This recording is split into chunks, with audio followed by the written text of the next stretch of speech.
Bueno. Vosotros habéis elegido y hoy os lo traigo.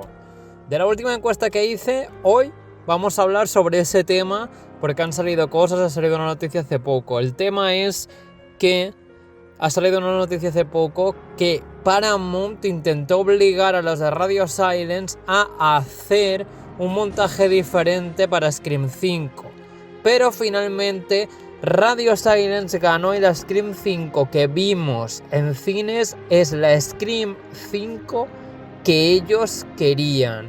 Así que sin más, comencemos. Bien, la noticia es esta. Los directores de Scream 5 revelan la existencia de un montaje alternativo exigido por el estudio. El dúo Radio Silence confiesa que Paramount les obligó a crear una versión recortada de la película que eliminaba gran parte del desarrollo inicial de los personajes. El exitoso relanzamiento de la franquicia Scream de 2022 estuvo a punto de llegar a los cines con una estructura narrativa completamente diferente a la que conocemos. Durante una entrevista que han tenido ellos mismos con el medio THR, el dúo de directores Radio Silence, formado por Matt Bettinelli-Olpin y Tyler Gillett, reveló la existencia de un montaje alternativo de Scream 5, que había sido ordenado directamente por los mandamases por las altas esferas de Paramount Spyglass. Las diferencias entre la visión creativa y los intereses comerciales obligaron a los cineastas a tener que trabajar en dos frentes paralelos, o sea, dos montajes de la película completamente distintos y separados uno del otro. Bettinelli-Olpin confesó que hubo dos montajes de esta película, el que existe y que todo el mundo ha visto, y otro donde la primera mitad era totalmente distinta, el desarrollo era distinto y el ritmo de la película en general hasta la mitad de la cinta era completamente distinto. Detallando que esta segunda versión era una edición muy acortada y apresurada que representaba las exigencias que demandaba el estudio al final del día. Este tipo de conflictos creativos suelen ser habituales en procesos de ediciones finales en Hollywood. Los directores explicaron que las productoras suelen valorar aspectos muy diferentes a los suyos, señalando que las escenas de construcción de personajes que ellos más aprecian suelen ser las primeras en convertirse en el objetivo principal en la sala de edición para ser cortadas, bajo la excusa de que pueden parecer innecesarias o demasiado excéntricas. La batalla por decidir qué versión llegaría finalmente a las salas de cine tuvo que resolverse mediante proyecciones de prueba con público real, como hizo por ejemplo Williamson con Scream 7, que hizo un pase de prueba con público real, donde el primer final, o sea, la primera película que vieron, la película original de Scream 7, revelaba que Stu seguía vivo, pero el público de prueba rechazó completamente esto y tuvieron que cambiar el final.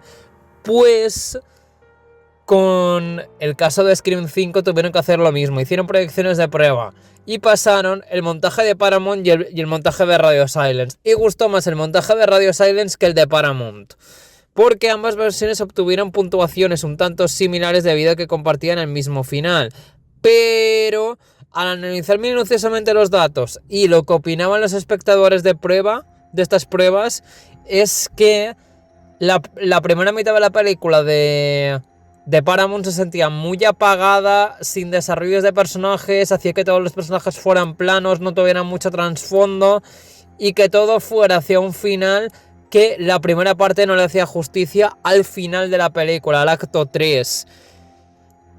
Y que la versión de Radio Silence aportaba más conexión emocional con los personajes, a la par de que desarrollaba todos los personajes para ensalzar el clímax final de la película.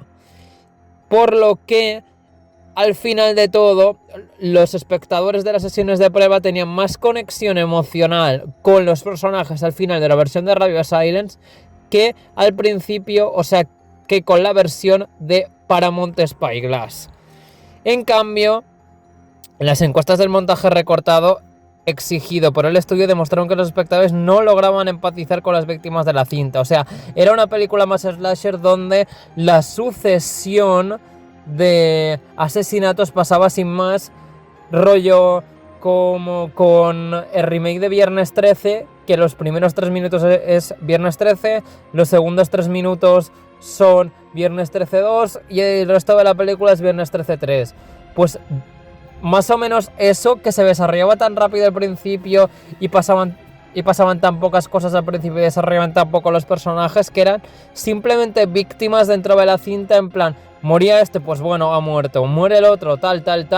Pero el desarrollo que les dio Radio Silence durante la película, sobre todo a Wes con ese homenaje y tal, todo el desarrollo con Mindy y Chad, o no sé, Liv también tuvo su pequeño desarrollo dentro de la cinta, o todas las escenas que pasan dentro de la casa de Judy Hicks, bueno, de Judy West, todo eso quería cortarlo para Paramount Spyglass. Y me moló mucho a mí, por ejemplo, cómo juegan dentro de la casa de West, porque es una tremenda escena en el sentido de que juegan con el mítico recurso de las películas de terror de los screamers, jumpscares, de no sé cómo describirlo, de la tensión de vas a cerrar una puerta, el asesino va a estar ahí, te va a matar o te va a perseguir o va a aparecer ahí, ¿sabes? Toda esa tensión que provocan los de Radio Silence durante toda la escena, de que cualquier cosa que haga Wes puede desembocar a que le aparezca el asesino de un armario, de a saber dónde, y lo mate. Eso me gustó mucho. Así que estas cosas iban a quedar fuera, pero tras analizar los datos y ver esta tan notable diferencia en los datos de los grupos de prueba, fue la clave que permitía a los directores ganar el pulso al estudio e imponer su versión original. Una decisión que resultó ser un rotundo éxito tras lograr revitalizar la franquicia, recaudando más de 137 millones de dólares en taquilla mundial. Y esto conllevó a que para Scream 6 Paramount no les exigiera a Radio Silence en plan, quiero esto, quiero un montaje así. No.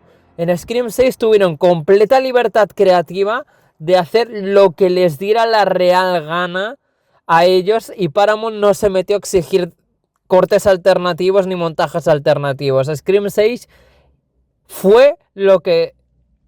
O sea, finalmente tuvimos lo que siempre fue en la sala de montaje o en la cabeza de Matty Tyler.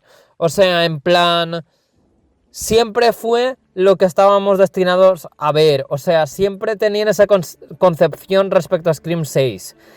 Y Paramount Spyglass aprendió, después de que Radio Silence les ganara el pulso con todo esto, y pudiéramos ver el Director's Cut que ellos habían hecho. O sea, la versión de cines que vimos era la de Radio Silence. Y era su visión completa y absoluta de su Scream 5 con la ayuda de Williamson como consultor.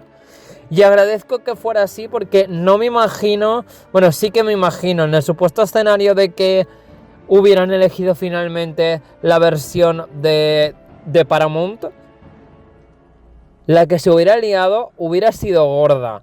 La hubieran calificado como a lo mejor la peor película de Scream, o no tan peor, pero a lo mejor la taquilla por culpa de esto hubiera sido un fracaso, y después de haber sido un fracaso no hubiéramos tenido la maravillosa Scream 6 y la Scream 7 de Williamson, que está bien. O sea, no sé, ¿sabes?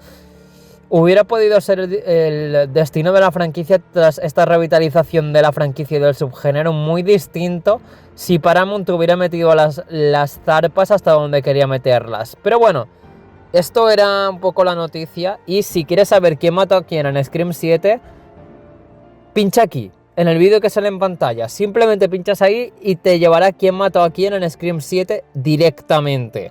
Así que sin más, como decía Randy, no digáis enseguida vuelvo, porque no volveréis. Y nos veremos en el siguiente vídeo. Adiós.